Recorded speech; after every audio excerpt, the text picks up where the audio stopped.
आप सभी का हमारे चैनल लाइफ सक्सेस पर बहुत बहुत स्वागत है।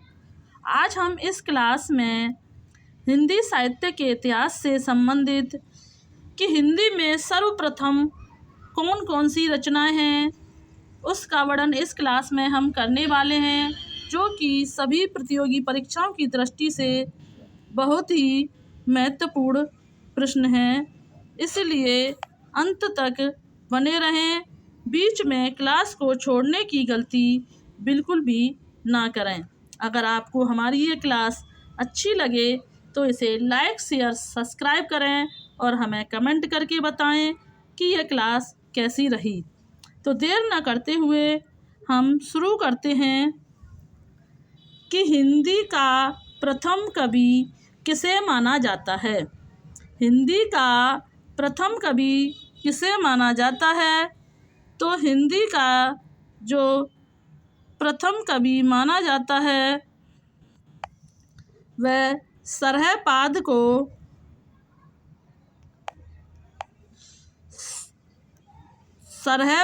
को हिंदी का प्रथम कवि माना जाता है, जो कि सरहपाद जो हैं वो 9वीं सदी के कवि माने जाते हैं। अगला प्रश्न देखते हैं कि हिंदी की प्रथम साहित्यिक रचना है।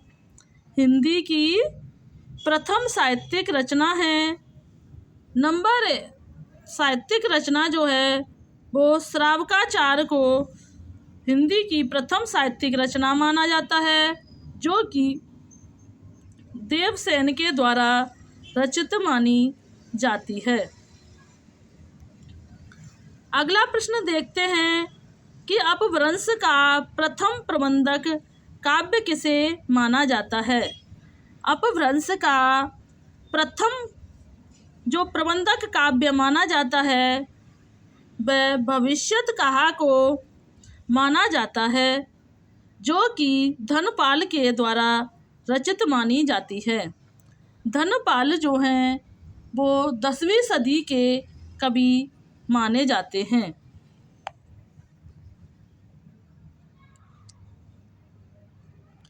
अगला प्रश्न देखते हैं।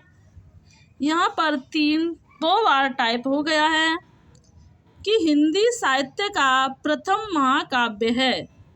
हिंदी साहित्य का प्रथम महाकाव्य है। तो हिंदी साहित्य का जो प्रथम महाकाव्य माना गया है वो पृथ्वीराज रासो को माना गया है, जो कि चंद्रवाड़ दाई के द्वारा रचित माना जाता है। किसके द्वारा? पृथ्वीराज रासो रचना जो है वो चंद्रवाड़ दाई जी के द्वारा रचित मानी जाती है और यह हिंदी साहित्य का प्रथम महाकाव्य माना जाता है। अगला प्रश्न देखते हैं कि हिंदी का प्रथम और बड़ा महाकाव्य किसे माना जाता है। हिंदी का प्रथम और बड़ा महाकाव्य किसे माना गया है? तो हिंदी का प्रथम और जो बड़ा महाकाव्य माना गया है वह पद्मावत को माना गया है, जो कि मलिक मोहम्मद जायसी के द्वारा रचित माना जाता है। जायसी जो हैं वो सूफी काव्य के कवि माने जाते हैं। अगला प्रश्न देखते हैं कि हिंदी खड़ी बोली का प्रथम महाकाव्य है। हिंदी यहाँ पर हिंदी 2 बार टाइप हो गया है। हिंदी खड़ी बोली का प्रथम महाकाव्य किसे माना जाता है? तो हिंदी खड़ी बोली का जो प्रथम महाकाव्य है वो प्रप्रवास को माना जाता है, जो कि हरियोध जी के द्वारा रचित मानी जाती है। प्रप्रवास का जो रचना काल है वो 1914 माना जाता है। अगला प्रश्न देखते हैं कि हिंदी खड़ी बोली गद्य की प्रथम रचना है। हिंदी खड़ी बोली गद्य की जो प्रथम रचना मानी जाती है वह चंद छंद वर्णन की महिमा को हिंदी खड़ी बोली की प्रथम रचना मानी जाती है, जो कि गंग कवि के द्वारा रचित मानी गई है। अगला प्रश्न देखते हैं कि हिंदी खड़ी बोली का प्रथम गद्य ग्रंथ है। हिंदी खड़ी बोली का जो प्रथम गद्य ग्रंथ माना जाता है वह भाषा योग वशिष्ठ को माना जाता है। किसको? हिंदी खड़ी बोली का प्रथम गद्य ग्रंथ जो माना जाता है वह भाषा योग वशिष्ठ को माना जाता है, जो कि राम प्रसाद निरंजनी जी के द्वारा रचित मानी जाती है। अगला प्रश्न देखते हैं कि हिंदी खड़ी बोली के प्रथम प्रतिष्ठित कवि किसे माना जाता है। हिंदी खड़ी बोली के प्रथम प्रतिष्ठित कवि किसे माना जाता है? तो हिंदी का जो प्रथम प्रतिष्ठित जो कवि माना जाता है वो अमीर खुसरो को माना जाता है। अमीर खुसरो ने मुकरियाँ, पहेलियाँ आदि रचनाएं भी की थी। इन्हें हिंदी का तूती भी कहा जाता है। इनका जन्म जो है 1253 में पटियाली में हुआ था। अगला प्रश्न देखते हैं कि हिंदी काव्य में सर्वप्रथम 12 मासा वर्णन किया गया है। हिंदी काव्य में सर्वप्रथम 12 मासा का वर्णन किस काव्य में किया गया है?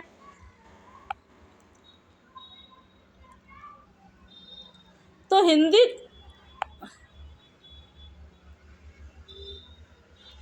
हिंदी काव्य में सर्वप्रथम 12 मासा जो वर्णन किया गया है वो बीसल देव रासो रचित नरपति नाहल में किया गया है। किसमें? हिंदी काव्य में सर्वप्रथम जो 12 मासा वर्णन किया गया है वह बीसल देव रासो रचना नरपति नाहल के द्वारा रचित रचना में किया गया है और यह एक श्रृंगार प्रधान काव्य माना जाता है। अगला प्रश्न देखते हैं कि हिंदी का प्रथम गीतकार किसे माना जाता है। हिंदी का प्रथम गीतकार किसे माना जाता है? तो विद्यापति को हिंदी का प्रथम गीतकार माना जाता है। विद्यापति जी को मैथिल कोकिल, अभिनव जयदेव, खेला वन कवि आदि नामों से जाना जाता है। अगला प्रश्न देखते हैं कि हिंदी का प्रथम सूफी कवि किसे माना जाता है। तो हिंदी का प्रथम सूफी कवि जो माना जाता है वो मुल्ला दाऊद को माना जाता है, जो कि चंदायन मुल्ला दाऊद जी के द्वारा रचित रचना मानी जाती है।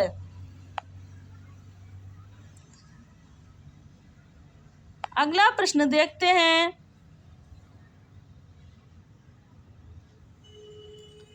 कि हिंदी की प्रथम कवित्री किसे माना जाता है। हिंदी की प्रथम कवित्री किसे माना जाता है? तो हिंदी की जो प्रथम कवित्री मानी गई हैं वो मीराबाई जी को हिंदी की प्रथम कवित्री माना गया है। इनका जन्म 1504 राजस्थान में हुआ था। मीराबाई जो हैं एक कृष्ण भक्त मानी जाती हैं और इनकी भक्ति जो है वो माधुर्य भाव की भक्ति मानी जाती हैं और इनके जो गुरु माने जाते हैं वो रैदास जी को इनका गुरु माना जाता है। अगला प्रश्न देखते हैं कि मुक्तक छंद के प्रथम प्रयोक्ता हैं। मुक्तक छंद के प्रथम प्रयोक्ता हैं। जो मुक्तक छंद के जो प्रथम प्रयोक्ता जो माने जाते हैं वो निराला जी को माना जाता है। प्रथम छंदों का जो इन्होंने प्रयोग किया था वो जूही की कली में किया था, जो कि 1916 में रचित मानी जाती है। जूही की कली जो कविता को महावीर प्रसाद द्विवेदी जी ने अश्लील कविता कहकर अपनी पत्रिका में छापने से मना कर दिया था और साहित्य के क्षेत्र में जो सबसे ज़्यादा विरोध किया गया था वह निराला जी का ही सबसे ज़्यादा विरोध किया गया था। अगला प्रश्न देखते हैं कि हिंदी का प्रथम दलित कवि कौन है। तो हिंदी का जो प्रथम दलित कवि माना जाता है वो संत रविदास जी को हिंदी का प्रथम दलित कवि माना जाता है। इस संत रविदास को संत रैदास के नाम से भी जाना जाता है। यह हिंदी के प्रथम दलित कवि माने जाते हैं। अगला प्रश्न देखते हैं कि आधुनिक हिंदी का प्रथम दलित कवि है। आधुनिक हिंदी का जो प्रथम दलित कवि माना जाता है वो हीरा डोम को माना जाता है, जो अछूत की शिकायत इनकी रचना है। किसको? आधुनिक हिंदी का जो प्रथम दलित कवि माना जाता है वो हीरा डोम को माना जाता है और अछूत की शिकायत इनकी रचना मानी जाती है। अगला प्रश्न देखते हैं कि शुद्ध एवं परमार्जित खड़ी बोली के प्रथम लेखक हैं। शुद्ध एवं परमार्जित खड़ी बोली के जो प्रथम लेखक माने जाते हैं तो वह राम प्रसाद निरंजनी जी को माना जाता है। किसको? शुद्ध एवं परमार्जित खड़ी बोली के जो प्रथम लेखक माने जाते हैं वो राम प्रसाद निरंजनी जो हैं वो शुद्ध खड़ी बोली के प्रथम लेखक माने जाते हैं। अगला प्रश्न देखते हैं कि रस सूत्र के प्रथम व्याख्याकार हैं।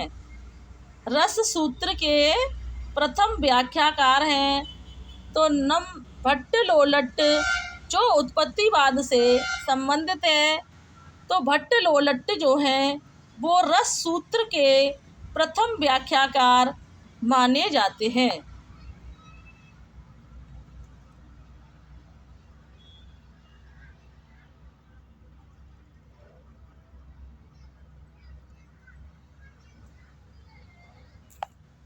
अगला प्रश्न देखते हैं कि साधारीकरण का सर्वप्रथम प्रयोग करता है।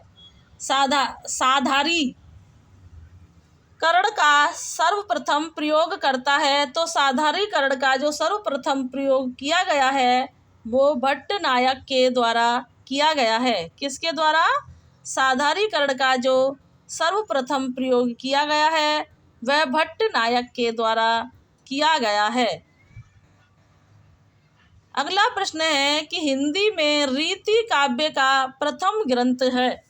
हिंदी में रीति काव्य का जो प्रथम ग्रंथ है वो हित तरंगिणी जो है वो कृपाराम के द्वारा रचित। हिंदी में रीति काव्य का प्रथम ग्रंथ हित तरंगिणी कृपाराम के द्वारा रचित माना जाता है।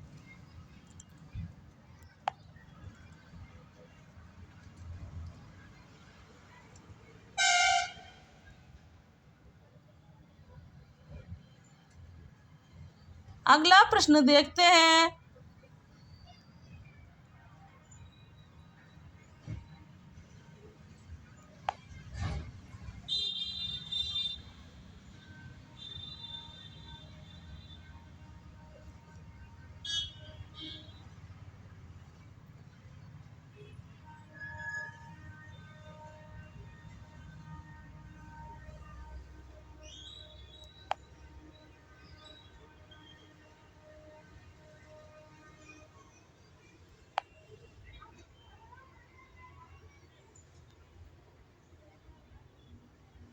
अगला प्रश्न देखते हैं कि हिंदी में काव्य शास्त्र की प्रथम पुस्तक है।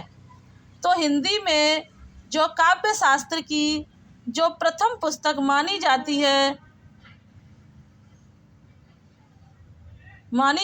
वह साहित्य लहरी जो है सूरदास के द्वारा रचित हिंदी में काव्य शास्त्र की प्रथम पुस्तक मानी जाती है।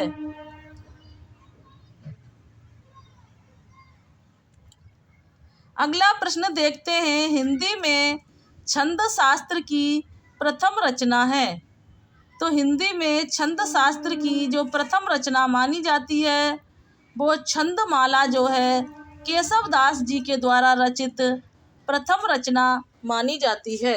हिंदी में छंद शास्त्र की प्रथम रचना है जो छंदमाला केशवदास के द्वारा रचित मानी जाती है। अगला प्रश्न है कि हिंदी में रीति सिद्धांत के जो प्रथम प्रयोक्ता माने जाते हैं वह आचार्य केशवदास को माना जाता है। किसको?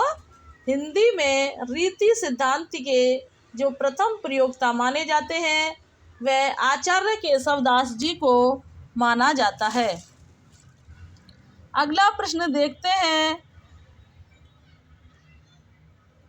कि हिंदी का प्रथम मौलिक नाटक माना जाता है। तो हिंदी का जो प्रथम मौलिक नाटक जो है वो नहुस को माना जाता है।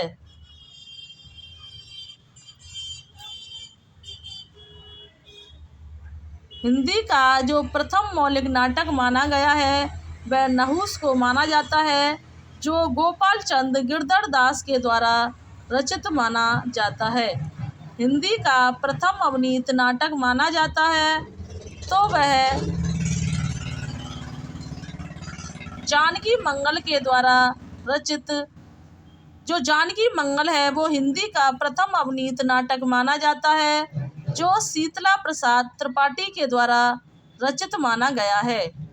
हिंदी का प्रथम दुखांत नाटक जो है वो रणधीर प्रेम मोहिनी को माना गया है। किसको?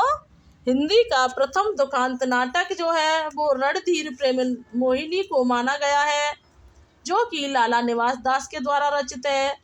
हिंदी का प्रथम एकांकी जो है एक घूंट जयशंकर प्रसाद के द्वारा रचित मानी जाती है। आज की क्लास को हम यहीं समाप्त करते हैं।